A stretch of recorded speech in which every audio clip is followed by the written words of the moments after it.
Hi everyone. Today I am here to specially talk about a very important pain point for all these students who are appearing for the entrance exams, and that is how to improve your score in the grand test, how to improve your score in the main exam, how to increase your number of correct questions.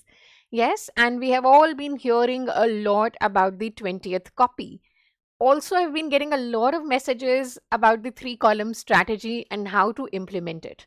So today I especially want to talk to you about how to do or make the 20th copy in such an effective format that you're not just duplicating your work, right? So we are going to today learn how to make the 20th copy using the 3 column strategy. Over last 3-4 years, all toppers have been using the 3 column strategy and they have seen a consistent increase in their number of correct questions. Yes, so today I'm going to tell you how to merge the two things. It's very essential, because the sole idea of revision is to reduce your workload. The sole idea of revision is to be able to do it at a faster pace. And the sole idea of revision is that you're specially focusing on things that have high probability of being asked, and then some things have to come to you as the reflex in the exam. So we will learn this on how to make the 20th copy. Please ensure that when you're talking about the 20th copy, you are not simply copying things from one copy to another copy. I've been getting a lot of inboxes as snapshots of students making their 20th copy, which I completely feel is a waste of time. You are just duplicating your work again and again, and then you duplicate it so many times that you are in a confusion whether I should read my original notes copy or should I read this notes copy, and it defeats the purpose. Yes, so when we are going to talk about the 3 column strategy, what exactly is this 3 column strategy that you are going to follow? Okay, now as the term says, 3 column, so basically our idea is to focus on 3 essential aspects whenever we are practicing MCQs, right? So whenever you give your grand test, the first analysis that you're going to do is going to be what are the topics you have done wrong in a particular subject. Yes, so in your 20th copy, you better divide this copy into subject wise components, and in every subject we are going to follow the 3 column strategy. Yes, now the first column in the 3 column strategy is the topics that you have done wrong. Yes, so you are going to do an analysis and you're going to see what are the topics that you have done wrong, let's say in physiology, or what are the topics you have done wrong in pathology, in a particular grand test or in a particular test. Let's say it is a TND, let's say it's an SWT, or let's say it's a class test. Yes. Now, when you are making a list of topics that you have done wrong, these are the things that you're going to keep in mind. Number one, you will also write down topics which you probably didn't know, but you were able to get it right by ruling out options.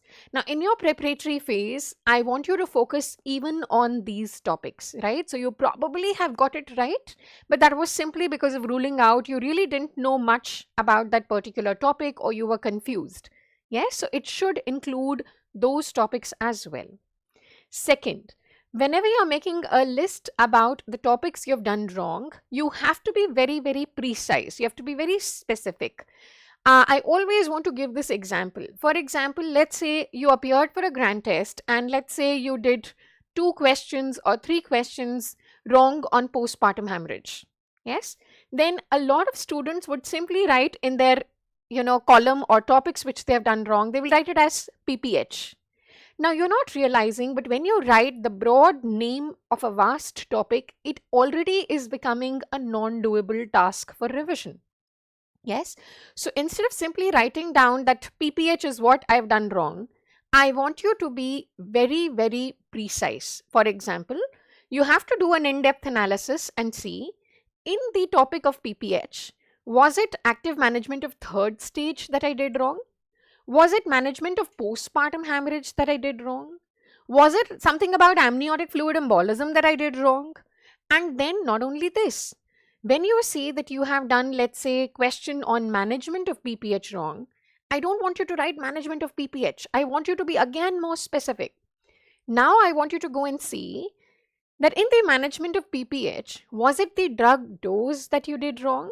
Was it the algorithm of next step that you did wrong? So be as precise as you can when you're doing an analysis beta.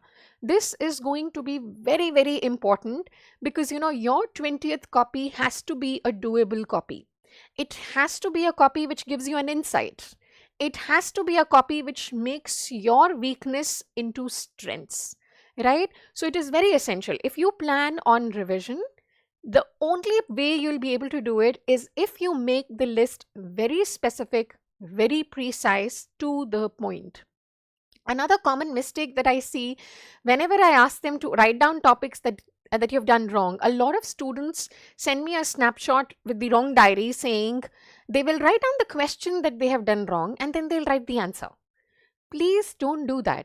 Okay, I don't want you to make a question answer copy or a question bank of your own. Please don't do that. That's not going to help you. Yes, so don't start copying all the MCQs at one place. You are wasting your time again. Instead, what I want you to do is, if you feel some question is important, maybe you can mark it there and then, or write it in a small format, but don't write question answer in this 20th notebook. Yes. Now, what is the goal of writing down these wrong topics? So once you are done with this first column of a particular subject, what is the goal behind it? My goal is that I am going to revise this list of topics that I have done wrong in one grand test. I'm going to revise these topics from my class notes or my TND notes before I appear for the next grand test. So, a common error that we are doing is we are simply counting the number of grand tests we are giving. And what will happen is that majority of you are going to plateau. Yes, so you would reach some number of correct questions. Let's say, ma'am, I've reached 120, but I'm not going beyond that. And that's because you're not doing a strength weakness analysis. You really don't know what to work on to improve your score. So before you appear for the next grand test, please ensure that some of these topics you are definitely revising of that subject from your notes. Yes. Then and only then the purpose of making the 20th copy is going to be useful. Okay. So this was your first column, a column where we are simply writing subject wise topic that I have done wrong. Topics need to be very precise, very specific in order to make it possible for you to revise it again. Yes. Now, what is the second column of the 3-column strategy that is going to go into your 20th copy? So the second column is going to be topics that you have probably done wrong because they are volatile. So you keep forgetting them, right? And it is essential that you identify them because these would need reinforcement. I will tell you how to do the reinforcement in a moment.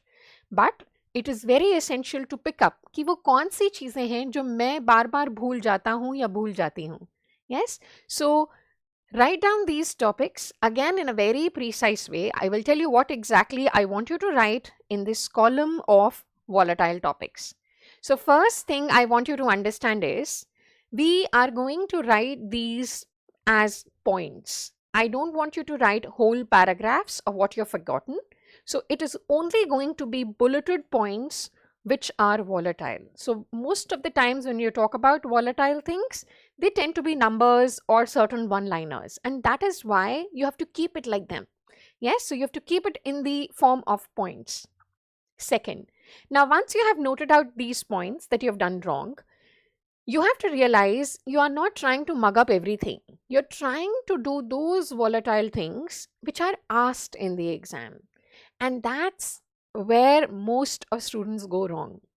I'm sure some of you are already writing these volatile topics in a separate copy. But you know what you're doing? You're just creating more and more number of copies. So बहुत सारे बच्चे सिर्फ लिखना शुरू कर देते हैं. And they're just copying those points written in anatomy, physiology or biochemistry in a separate copy saying that these are volatile points. Now this is diluting your efforts. Your efforts have to be hammered at a place where it is going to be most productive. Yes, so that is why I am saying use the grand tests, use the test papers to identify these volatile topics, write them as points. So don't try and make this list in one go. It is a gradual process. You will keep adding points. Now, what I used to do when I was in your place was, suppose today I start doing the 3 column and I start making my 20th copy. What would I do? Let's say I have jotted down, let's say 30 points in 2 days, which are one-liners. अब खाली लिखने नहीं है. Okay, the idea is not just to enlist them. The idea is to learn them. So what I used to do, and in fact still do with volatile things, is I would spend half an hour at night, trying to revise, let's say, only 10 of these points. So my target is not today to mug up all 30. We are going to break it down. We are going to make it a smooth, gradual and a consistent process. So मैं क्या करती थी, मैं 10 point याद कर लेती थी, so उनको पढ़ती थी, याद करती थी, and then I used to take a plain sheet of paper and see कि can I write them again, do I remember them, am I able to recall them? So just focus on learning 10 to 15 of these points every day. And it's a big thing. It seems like a small number, but if you do it consistently, in a week, you will be revising 70 one-liners. Not only you will be revising 70 one-liners, you're revising those one-liners which are asked in the exam. So do you see that you are concentrating your energy, your time, your efforts, where it is likely to be more productive? Yes? Now, also remember, when we are writing these points, what are you writing there? Don't increase your workload. Every time I keep saying this, you have to reduce your workload, not increase it. So ensure that you're trying to write down only values. Ensure that you're writing down investigations of choice, which, are probably confusing for you. Some named signs, which have been previously asked as MCQs, and you know that they are volatile. So it has to be really volatile stuff. Yes. Now, there is a master rule that I'm going to tell you. A lot of times you forget these one-liners because you were only trying to memorize. Now, your productivity in remembering them will increase if you actually go back to your notes and see why these one-liners are clinically relevant beta. For example, I have taught you that in a postmenopausal woman, the first investigation we do when she comes with bleeding is transvaginal ultrasound. And then we have given you a value. So we say if the endometrial thickness in this woman is more than 4 mm, she would need a endometrial biopsy. Now, a lot of you only try and memorize 4 mm, ET more than 4 mm, right? My goal is that once you've written a one-liner and you think that it's volatile and it's difficult, please go back to your notes, and it won't take time, and just go back and see why was this clinically important. Not only this will help you in retaining it for a longer time, you will also be able to answer an MCQ where the one-liner is actually converted into a clinical vignette. मैं बार बार ये बात बोलती हूँ, what is a clinical vignette? A clinical vignette is nothing but an assembly or a conglomeration of one-liners. Those one-liners which are clinically relevant. तो उससे क्या होगा ना, जब थोड़ा सा लंबा MCQ आएगा, yes, so let's say it's a 4-5 line MCQ, it will have these keywords. These one-liners or these points will actually be used as keywords. And if you know them and you know their clinical importance, you will quickly be able to recall them. Not only recall them, you'll be able to connect the dots. Why did we read this? What was the next thing to be done? Has the MCQ given you that? Yes. So if you go back and just see what is the clinical relevance of that one-liner, believe me, I assure you, you will retain it for longer time. And you will also be able to use the same one-liner when it comes as a clinical MCQ. And believe me, looking at the pattern or current pattern of exams, whatever exam you're going to appear for, INICET, or if you're going to appear for NEETPG or your FMGE exam, there will be all types of MCQs. There will be image-based questions, there will be one-liners, there will be clinical vignettes. So, ये सब चीज में help करेगा. Eventually, you have to learn to connect the dots, bacha, right? So those were the 2 columns of the 3 column strategy with which you are making your 20th copy. The 20th copy is a common copy for all subjects. We are just dividing them into a subject-wise format. Let us see what is the 3rd column. So the 3rd column of the 3 column strategy is column where we are going to write new topics that you came across or some updates that you came across while solving a grand test paper.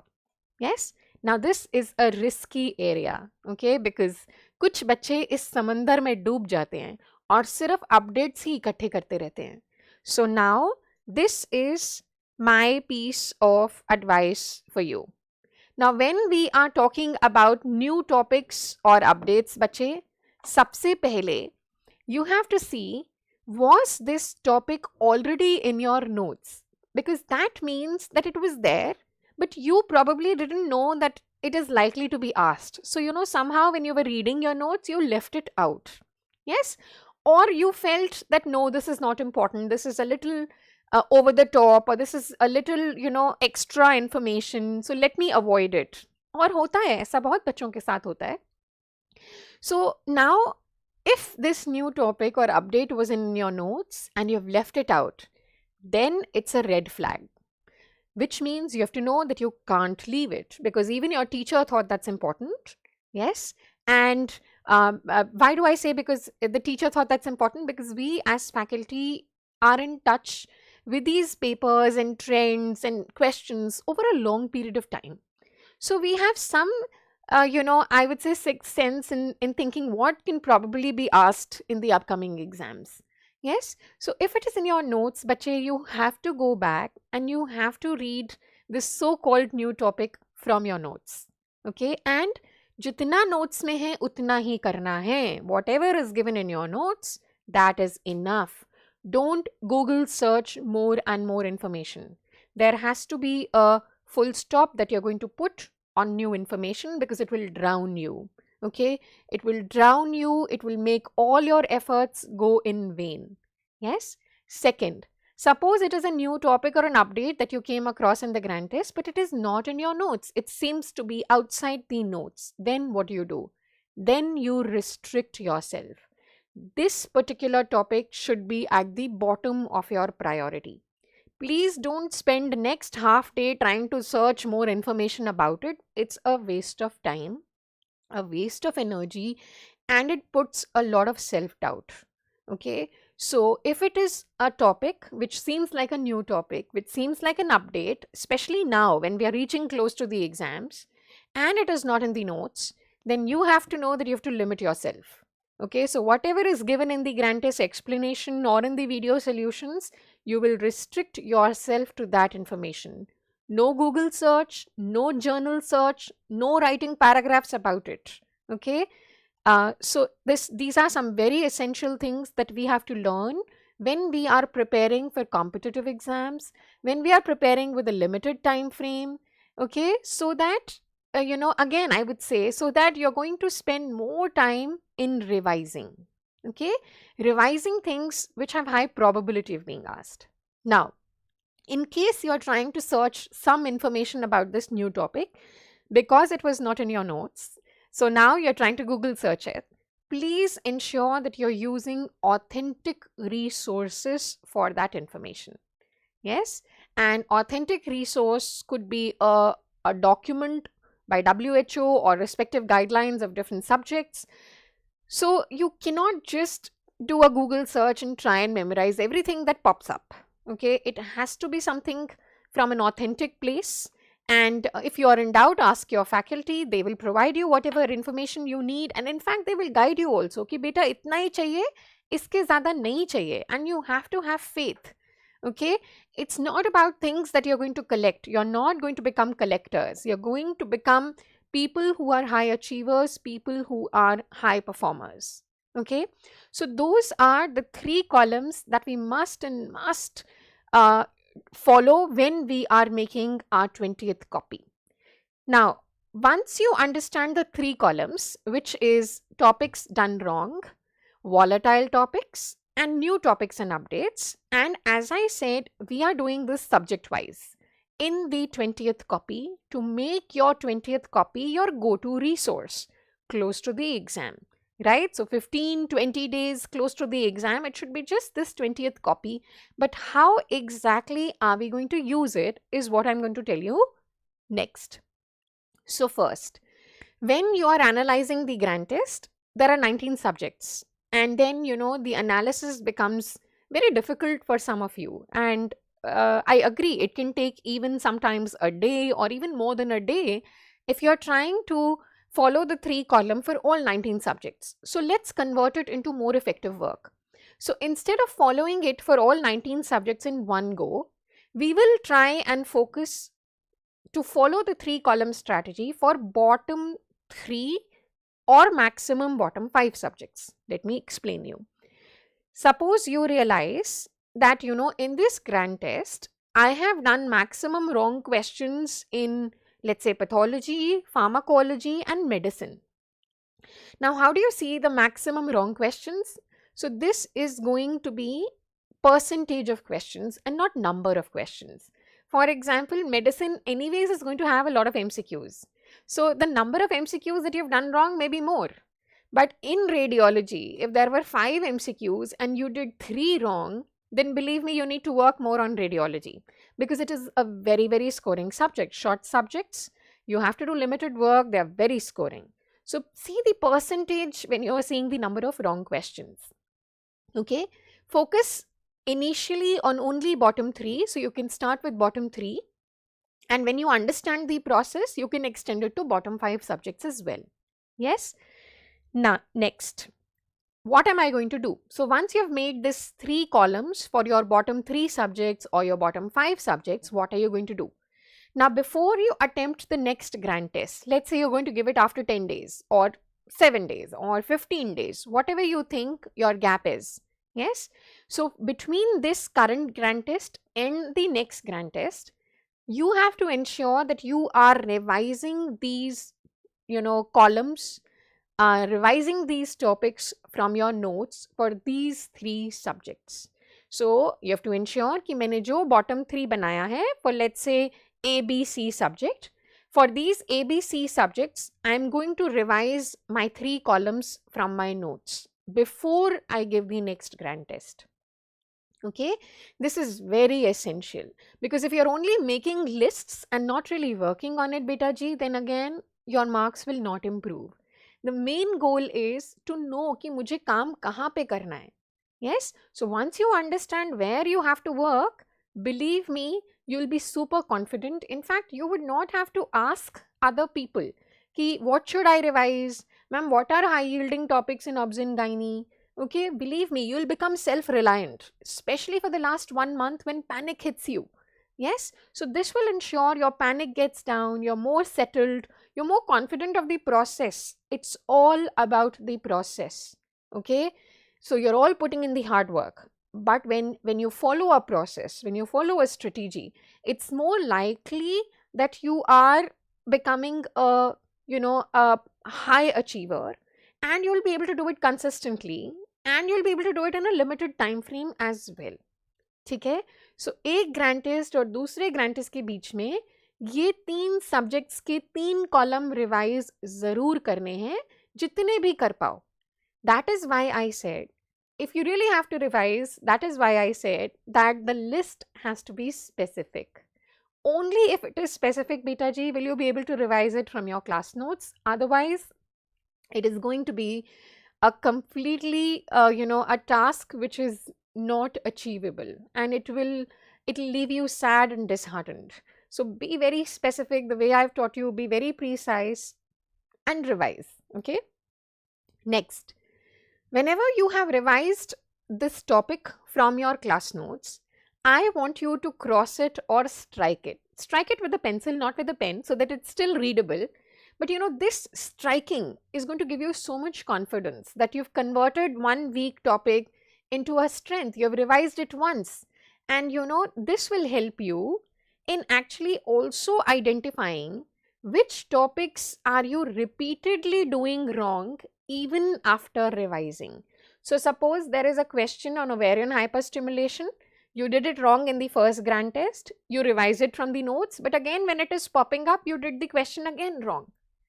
So when you are doing the 3-column strategy, not only it will tell you, your weak zones and where you need to work, it will also tell you what are your pain points. वो कौन सी चीजें हैं जो हम repeatedly गलत कर रहे हैं और वो एग्जाम में भी आ रही हैं, and that is why I need to work on it. I need to ensure that I'm not getting it wrong. Yes? Okay. You have to follow the same 3-column strategy whenever you practice MCQs. So it's not just for grand tests. It is supposed to be done even for your test papers, your TND papers, your subject-wise test papers, or whenever you're randomly solving MCQs. Yes, so we at NAMS have always been telling you to practice at least 50 MCQs every day and preferably do it in a test format, which means you have to commit an answer. ऐसा नहीं होना चाहिए कि answer नीचे दिख रहा है. You have to commit, and that is why close to the exam, please leave your Q bank aside and give tests. Okay, give more and more tests, right? And whenever you are doing that, you have to have your 20th copy besides you.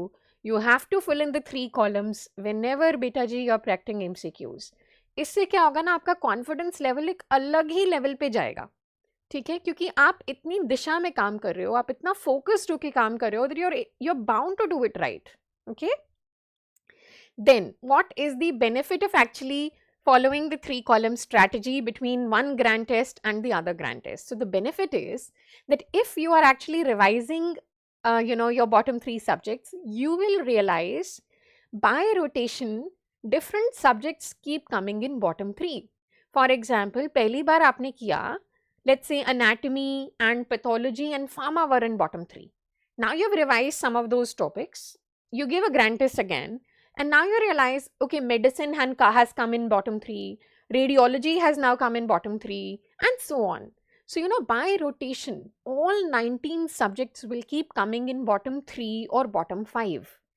And, it is so beautiful that actually by rotation, you are revising all 19 subjects.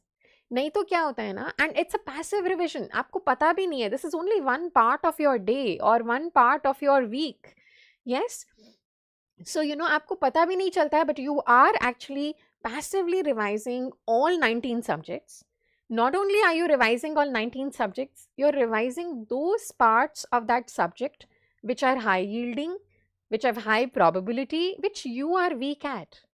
Often students will ask us, ma'am, what is high yielding? How do we know that? This is how you know it. So when you give grand test, when you do subject-wise tests, when you do class test, TNDs, if you follow 3-column, मैं बार-बार बोल रही हूँ, you will not have to ask anyone, what is high yielding? Ma'am, what am I supposed to do close to the exam? Ma'am, how do I do rapid revision? Because if this list is ready, even if you have 1 hour, you can revise something. See, the problem is, for a lot of students, they think revision will happen only when I'm thorough with the course. ऐसा नहीं होता है. Revision can go hand in hand with your active reading. And this will happen only when you know what to revise. So, even if you have mentioned very specifically that I've done drugs for postpartum hemorrhage management wrong, and in the drugs I've done dose wrong, you don't really need an hour. You just need 15 minutes to do this, and it is going to be very effective. So revision आप अभी से शुरू कर पाओगे. Very effective revision. Yes, बच्चे? Okay. Now please remember, this is what I said. So whenever you want to revise a subject again, now let's say you feel, okay, I finished my course once. I want to revise, let's say pharmacology.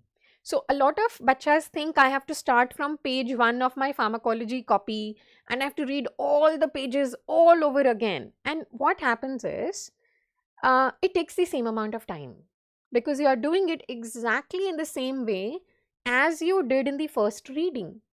So your revision is taking the same time as your first reading, and that defeats the purpose again. Revision has to be faster. Revision has to be retrograde. Revision has to be done multiple times. It will only be possible if you know what to revise. So the 20th copy with the 3-column strategy is actually telling you what to revise. So whenever you want to revise a subject again, let's say it's physiology, open your 20th copy, see the lists and do the topics that you've written in the lists first. Tackle your weakness first. Don't leave them for the last time. So sabse pehle in a particular subject, we will revise topics that we have mentioned in our 20th copy, and only then we will go back to the other parts. This will ensure that you're doing a very focused revision. I know some of you feel, ma'am फिर FOMO आ जाता है कि बाकी चीज़ें revise नहीं करी. ऐसा नहीं होगा. Because if you're consistently making a 20th copy, something or the other that's important would go there. Okay, and even if you have striked it once, you know, अच्छा यार एक बार मैंने पढ़ा था, I can read it again. So that is why I said when you're striking off a topic, strike it off with a pencil so that it's still readable. So that when you want to do a retrograde revision, you know that, this is a topic that I can read again, bacha. Right? So those are the key things that I wanted to highlight about how to make your 20th copy. Yes, and how to follow the 3-column strategy to ensure that we are doing it right. Yes, so I hope each one of you is going to follow your 3-column strategy. Okay, and you are going to make the 20th copy in the most effective format, and you will write back to me under this post or under this video as to how effective do you think it is. The only way to see whether it's working for you or not is to see that your number of correct questions is increasing. And believe me, if you follow it consistently, bache, it will definitely increase. Okay, so here's wishing you all the best, and I hope you all start making the most effective revamped 20th copy with the 3-column strategy.